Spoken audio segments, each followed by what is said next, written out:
Hey guys, welcome back to another Speed Killers video, and today we're going to be talking about a very controversial topic that is argued about and has been being argued about for many years, and that is the involvement of the hips and shoulders in pitching. So I would say there are two really the most common schools of thought on the hips and shoulders. There are coaches who will tell you to basically open your body and close your body as you're delivering, which is not correct. But then there's also the opposite. Coaches who will tell you to open your bodies all the way and then stay open as you're delivering, which is also not correct. So let's talk today about the appropriate involvement, the appropriate usage of the hips and shoulders in the pitching motion. So when we are in the load position, our shoulders and our hips, toes, and knees want to be pointed towards our target. As we push out into the reach part of the pitch, we want to use the hips to get full extension and get stacked. Because remember, as soon as we leave that load position and get into the reach, we want to be tall and stacked, and we want to be tall and stacked for the remainder of the pitch. So that's really important. Hips go forward, get underneath the shoulders, but I'm still, for the most part, square to my target. My hips and shoulders are going to be mostly facing my target. Now, into Power K we're going to go, and this is where things start to get, this is where coaches start to argue about things, okay? Into Power K we go. Okay. Basically, when we are in Power K, there needs to be a certain degree of separation between the upper and lower body. That is a fancy way of saying the upper body needs to be more open than the lower body.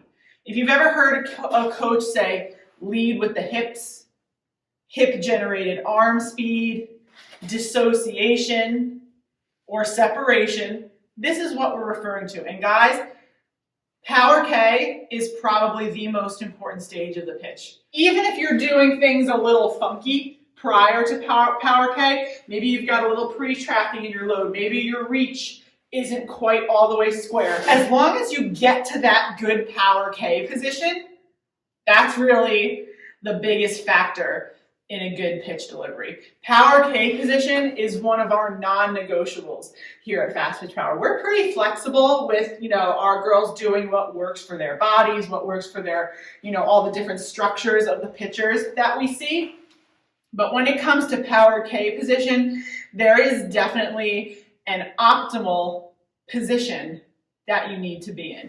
And in that position, we need to be stacked, very tall and stacked, hips under shoulders, everything nice and low. Again, this is talking about a straight fastball. Power K is going to look a little different depending on what pitch you're throwing.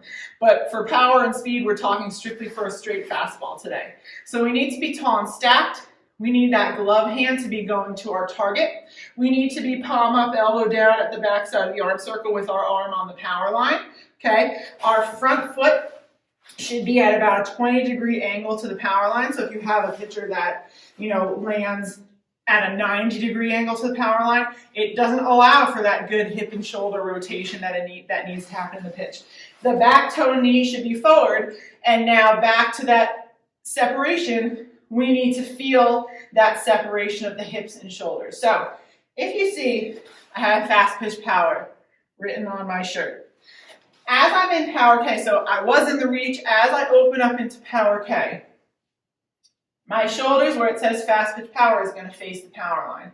But if you look at my hip, specifically my right hip, my hip, knee, and toe are more closed to the catcher. And this is what coaches mean when they say lead with the hips. So as we come off the rubber into the reach, we're going to start to open up our bodies. Our hips and shoulders are going to open up a little bit, and then as we get ready to deliver, boom, there's a rotation of the pelvis that happens, but the shoulders do not come with it, okay? And this is where we get into trouble with the coaches who say, close your body as you're delivering. When you do that, it takes your arm off the power line, your body is then blocking the ball, your throw zone has moved, we lose speed and command. However, that doesn't mean that there's no rotation at all. Okay, which is where we get into trouble with the coaches who say, stay all the way open the whole time. Okay, so again, neither of those are really correct. We need to find that happy medium.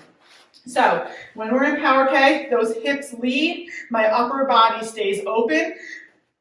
This position is crucial. Feeling, and it's a hard movement, a hard sequence for pitchers to feel this separation, but it's crucial because it's a big contributor to good posture. It's a big contributor to the arm being on the correct spot on the power line and not behind the body, okay? And it's probably the main factor that allows us to stay toe and knee forward on that back foot. As soon as I open my hips, okay, that foot is going to turn. I'm going to get upper body lean across the power line. My arm is going to go behind my body, and we've lost a tremendous amount of speed and command.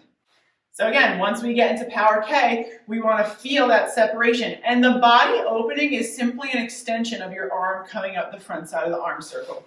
I often see girls trying to force themselves open too much, and that's when we get into the issues of trying to deliver too open. So they'll come off the rubber, they'll try to force themselves open. We'll see drive-through foot turning, we'll see posture issues, arm going behind the body, and then they'll either miss the pitch low and inside because they have to come from behind them, or they'll do the other bad school of thought and slam their bodies shut because their arm has to come from around them, and we'll see a whole bunch of wild pitches and slower speeds. So it's very important to learn the correct hip and shoulder involvement.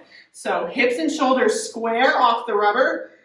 As we push or as we open up into Power K, the shoulders and hips are going to open up a little bit, but the shoulders are going to open more than the hips. And once this front foot lands, those hips should be leading. Those hips should be forward with the toe and knee forward. And then as we deliver, the hips and shoulders are going to come around a little bit, okay? But look, this is it. My hips are pretty much pointed all the way forward. That's what we want. But look at my shoulders. Okay, see how Fastpitch Power on my shirt is kind of at an angle to the power line? They have come around a little bit. I'm not like this, okay? But they're at an angle. I'm also not like this, all right? So again, there's a very, very fine line as to what the optimal movements, the optimal rotation of the hips and shoulders are. Basically, the biggest issue when you're not using the hips and shoulders correctly is that in some way, whether it's because you're too open or too closed, your arm is behind your body. And as soon as your arm is behind your body, we have to slow down in order to come around our body. So typically what we'll see is inside-outside pitches, just, balls. But even if you manage to throw a strike, if your arm has to come from behind your body first, it's going to be a lot slower than it could have been. So we need to start understanding the separation between the upper and lower body, the slight rotation that happens on delivery, and we'll be getting a good grasp on the hip and shoulder involvement in the pitching motion, and we'll be getting a lot more speed and command. This has been our speed killer video on hips and shoulders. We've got a couple more coming your way, and I'll talk to you soon.